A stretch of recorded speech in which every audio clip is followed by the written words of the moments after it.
มาเลยงามเพิ่นบัดเฮือนปูนเด้เฮาบัดเฮือนแป้นมันก็สิดอกนะเฮือนปูนบ่เป็นหยังเฮือนปูน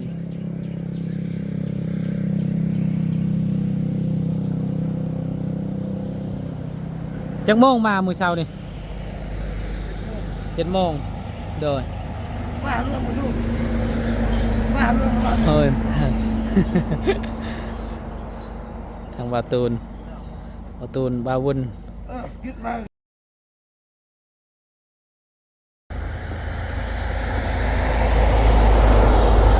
อ้าวพี่น้องเปิดคลิปเปิดภาพอีกวันนี้เนาะพี่น้องการมาพอกับบาวบุญทุงที่เก่าที่เดิมพี่น้องนะวันนี้ก็อยู่บ้านทางน้องใจดีเนาะพี่น้องกาสีมาอัปเดตเฮือนซานลานแป้นเพิ่นเนาะว่าทางเพิ่นกับโอ้จดจัดดีพี่น้องเนาะเอาก่อนอื่นกับทักทายสบายดีเด้อสบายดีและสวัสดีพ่อแม่พี่น้อง FC หมู่เพื่อนเมดสุขุสู่คนเนาะบ่ว่าสิอยู่ในและก็ต่างประเทศก็ยินดีต้อนรับเข้าสู่ช่องบ่าวบุญคงคือเก่าเนาะพี่น้องโอ้ทางสร้างเพิ่นก็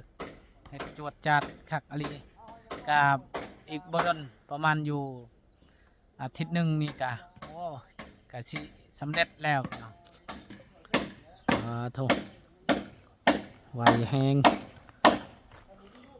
สบายดีเด้อไอเด้อโอ้สบายดีเด้อโอ้ไวเนาะ จักมือแล้วเห็ดนี่บ่ฮอดอันน่ะอาทิตย์หนึงเนาะประมาณ4บ่5มื้อประมาณนั้นวานนี้ก็คาดเลยเด้อ วันนี้คาดบ่ได้เฮ็ดบ่ชาวเวียดโดยหากับมื้อนี้เนาะเฮ็ด ก็น้องสาว ไผเจ้าบ่แม่นโดยแบบว่าเพิ่นไปขอน้องสาวเจ้าเนาะโดยทางอะไรเพิ่นเด้ก็เฮ็ดบ่เมื่อวานอยู่คาดหมดโอ้พี่น้องเด้โดยพี่น้องกันเนาะสิเจ้าเนาะโดย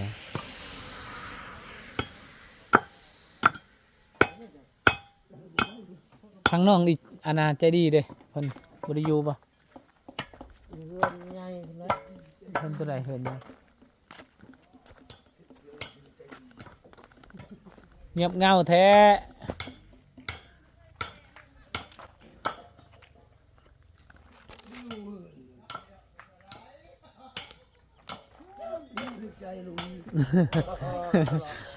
เด้อโอ้คักอลีไวอลี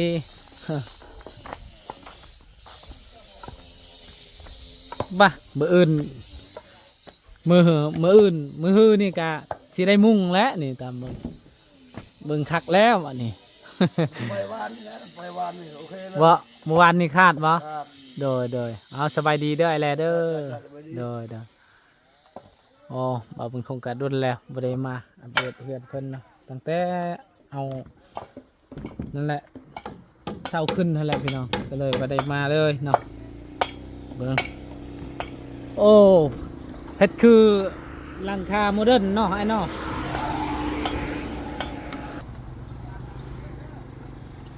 โอ้คักแล้วเฮ็ดแบบนี้เวลาฝนตกมันก็บ่ได้เปียกเนาะคันใดแบบนี้คันใดเฮาเปียกได้เลยโอ้บ่คือกันเลยหมดเฮือนคอยหมดก็ว่าโอ้มีเงินก่อนว่าสิมุงเฮ็ดต่างหากอีกตอนนั้นว่าสิมุงต่อเติมใหม่อีกเพราะว่ามันดอกได้กันดนน้อยเนาะหลายปีนี่โอ้หมดเลยเดี๋ยวนี้ก็มีเฮ็ดอีกวันนี้ เฮ็ดอีกเป็นเฮ็ดโอ้ยว่ะจักเฮ็ดยังเฮ็ดตัวนั้นหันน่ะจิโลให้ได้ที่อันเจ้ากี่ระยำ มันแล้ว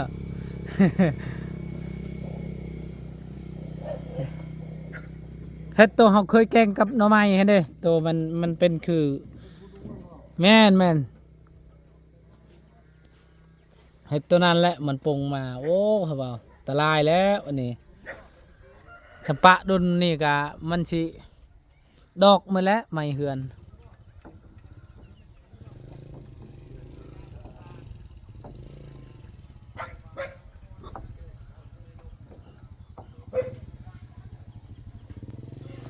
นี่ก็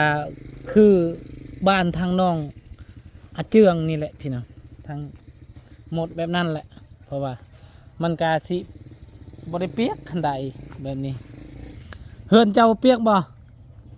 เปียกคือกันเนาะ เวลาฝนตกมันยังก็โอ้เปียกหมดเพราะว่าคิดผิดแล้วให้ ให้เพิ่นเฮ็ดแบบนั้นแต่ว่าเห็นอยู่ในโทรศัพท์ก็ว่างาม ไปเลยกินเลยในชาตรงในจักรนะ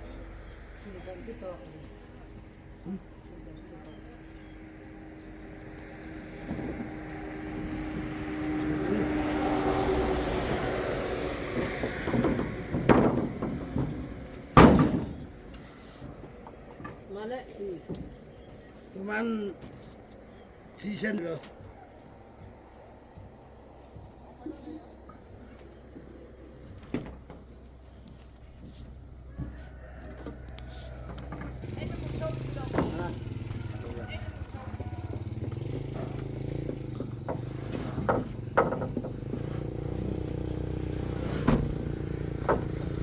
ปูนาไปใส่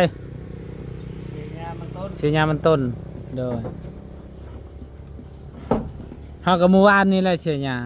บ่ได้มาพี่เลยเฮาก็เลยมีแต่ให้ทางน้องไส้เพิ่นมา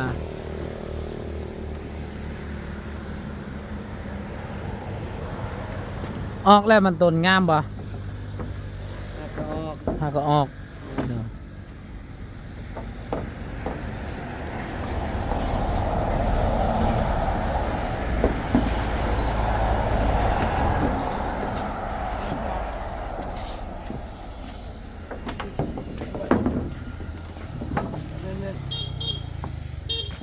แต่จริงจะดีเลยโดย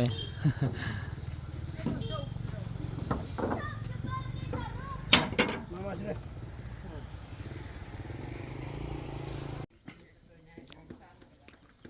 มาบัดงามนี่ป้าโคตรเลยพี่น้องแล้วนี่ก็งามเอ็งแต่งแล้วบาดนี่โคนเทพื้นเทยังเรียบร้อย เทกันเจือนไปดีเด้อเป็นอะไรนอนพันดีบ่ ยังไม่ทันมันคือนอน บ่ นอน ยังนอนขึ้นหน่อย แบบว่ามันคิวเลย โดยคิวโตซีนี่บ่ แม่น โดย เขาในจนเมาเล็กน้อยชอบกัน เรียบร้อยแล้วบัดนี้เนาะยังตัวได้บัดนี้แล้วเนาะ แต่เราจอดซี่นะ โอ้โด ซี่ ย แบบมันน้อย โดย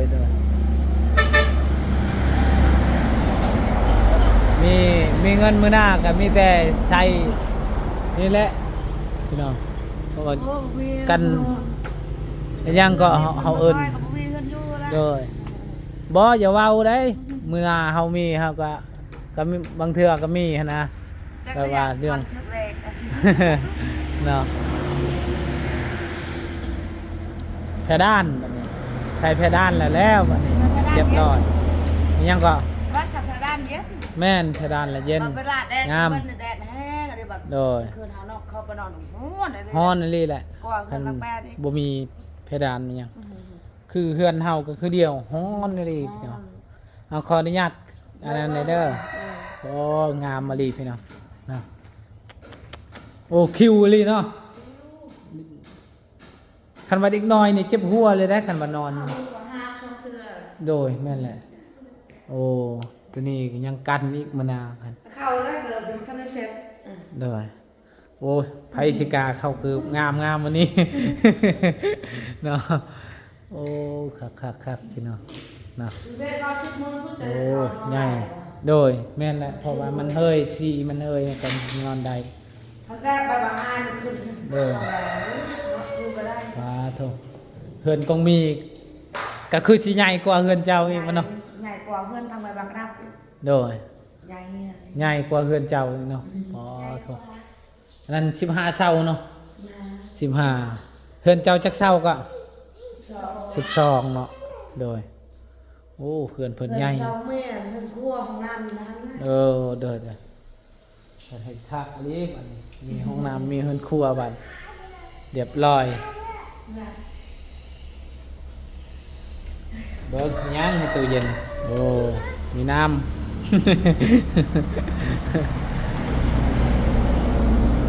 แล้วได้เซ็งได้ที่ยัง ยังบ่ฮู้โดย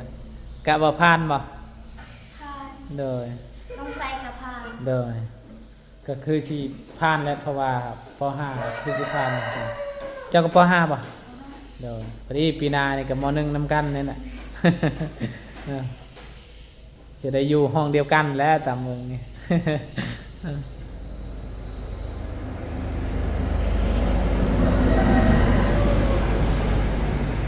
วันนี้ไปไซป่ะเดี๋ยวทางอันนั้นเด้น้องอันนั้นเด้ใจะดีด้วยแล้วไปใส่ เราอยู่บนกุกมะขาม เออเด้อโอ้งามอันนี้เอาจังไดก็ดีใจนำเด้อได้เฮือนงามเนาะโอ้คักๆพี่น้องอันนี้ห้องเจ้าบ่โอ้กว้างลีนี่ว้าทุก เอาซ้ำชินอนกิ้งวันนี้ซ้ำชิกิ้งเดียวเจ้า ก็มีตังอีกมีเตียงอีกนี่โอ้แห่งคักเลยเนาะมีเตียงนอนนี่โอ้งามเลย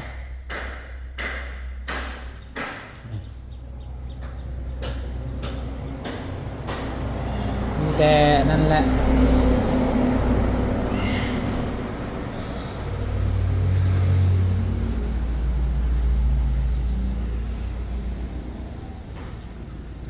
หญ้ากับโคตรหกพี่น้องเอ้ยเนาะนี่จักหญ้าอีหยังเขาเอิญนี่หกแห้งเลยคันว่าสองคนเสียนี่ก็อ๋อบ่ไหวพี่น้องมันหกแห้งเลยพี่น้องนี่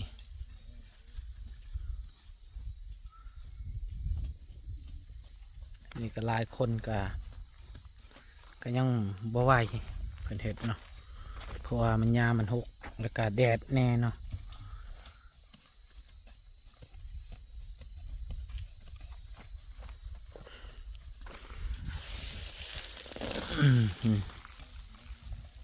แบบนี้แหละพี่น้อง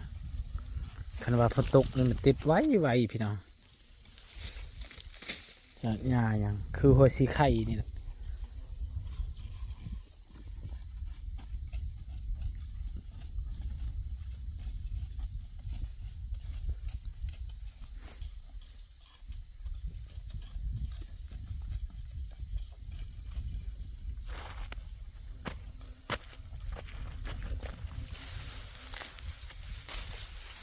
นี่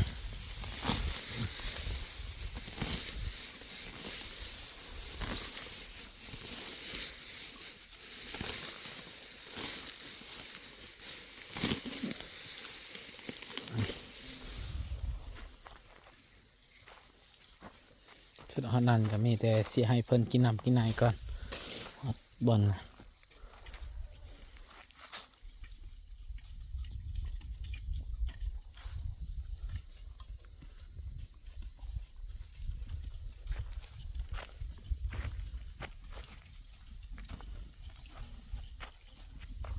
บรรยากาศวันนี้ก็โอ้บ่มีเมฆเลยมีแต่เขียวล้วนๆเลยสีฟ้าล้วนๆ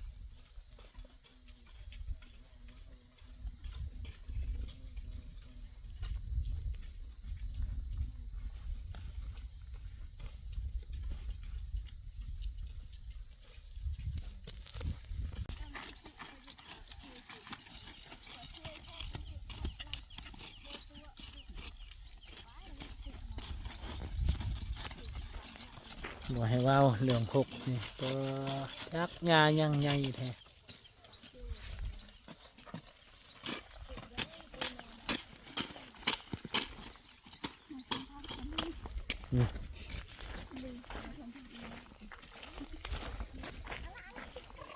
ตัวหกแห้งเลยทีนี่หญ้า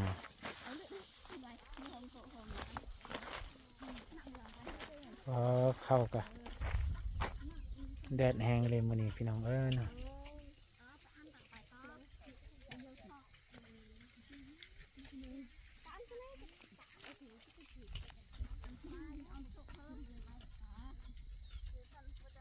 น้องตัวตอนนั้นแหละแต่ว่าหญ้าหกเลย คนก็บุกเลยพี่น้องเนาะอ่ะ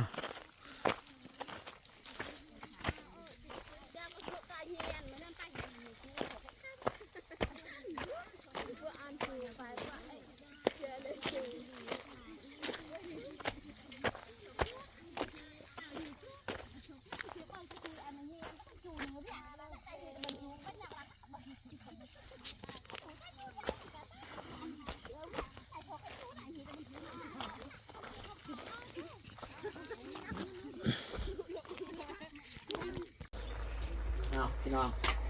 ตอนนี้กำลังเฮ็ดกินครัวกินแหละพี่น้องเนาะครัวกินให้ทางที่พี่น้องที่มาเสียหญ้านี่แหละพี่น้องเนาะเพราะว่าบ่าวมันคงกับเพิ่นกับบ่ได้เว้าว่าซื้ออาหารการกินเนาะแต่ว่านำใจบ่าวมันคงกับเพราะว่าเพิ่นเฮ็ดเวียกหนักๆแดดๆก็เลยซื้ออาหารให้เพิ่นกินเนาะถ้าเพิ่นเฮ็ดเวียกบนจีนบ่ว่าบนเวียดเนาะก็มีแต่ว่ากินข้าวเองนี่แหละพี่น้องบ่าวมันคงก็จะได้เพื่อนก็แต่ว่ากินอาหารการกินเขาเองนี่แหละพี่น้องเนาะแต่ตอนนี้เฮาก็มีแต่เฮ็ดกินให้เพิ่นนี่แหละกระดูกหมูซื้อมาจากตลาดแล้วก็ลำปีให้ชูทีมงานที่เสียหญ้านี่แหละพี่น้องเนาะ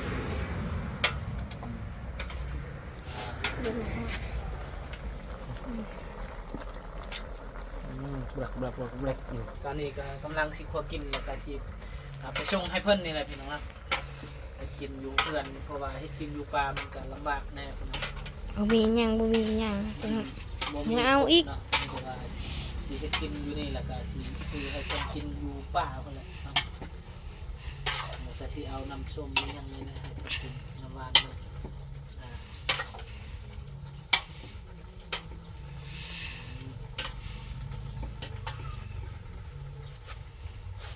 อย่าเบิ่นละเตือดมันขัดมันจะเกิดกันให้ตาเข็บมาเบิ่น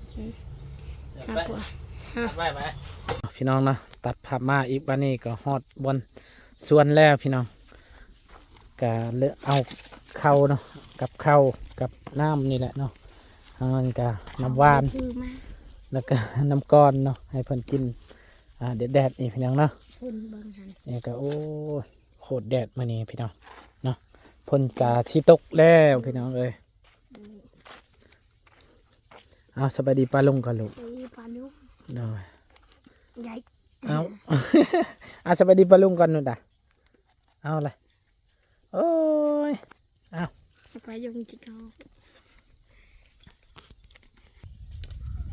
ปลาโคตรแดดพี่น้องเนาะมานี่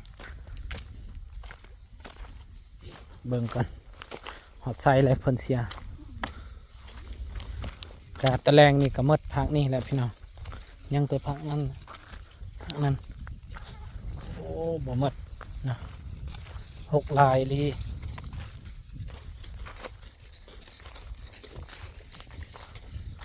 สวัสดี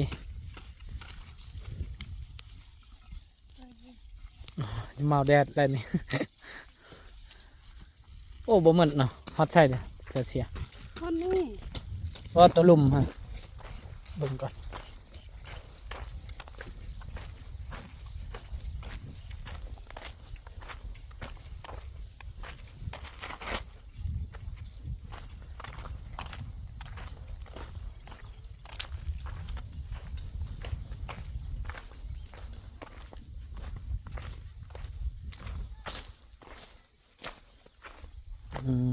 หมดนี่แหละเนาะตะแลงนี่ก็หมดตัวนี้ยังแต่พักนั่นแหล้วพี่น้องโอ้ยานี่ก็6 เลย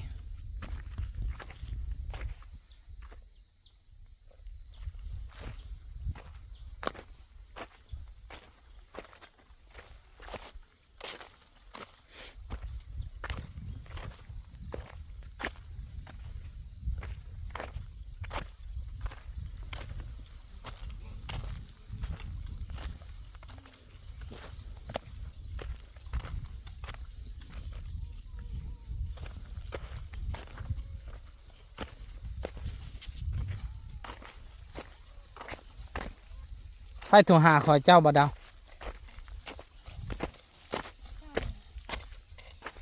โทรยังก็ 11 โมง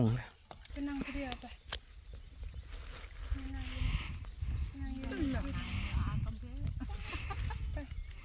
แกะแล้วแกะแล้วแกะเที่ยว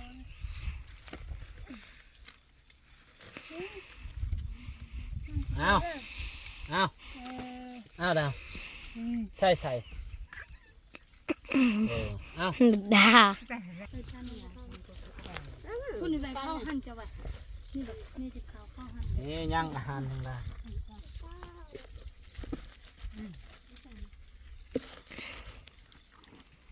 คนใดจะก็นั่งผู้เดียวค่อยเมื่อยเสียหน้าเลยเมื่อยเจ้าอีก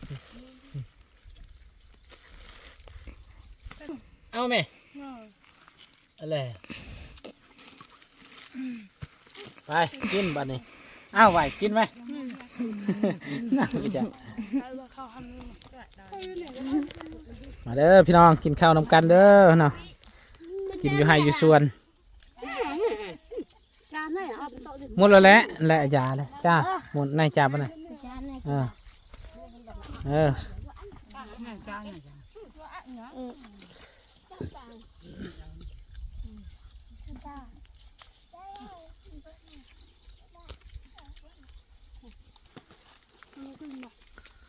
กินรส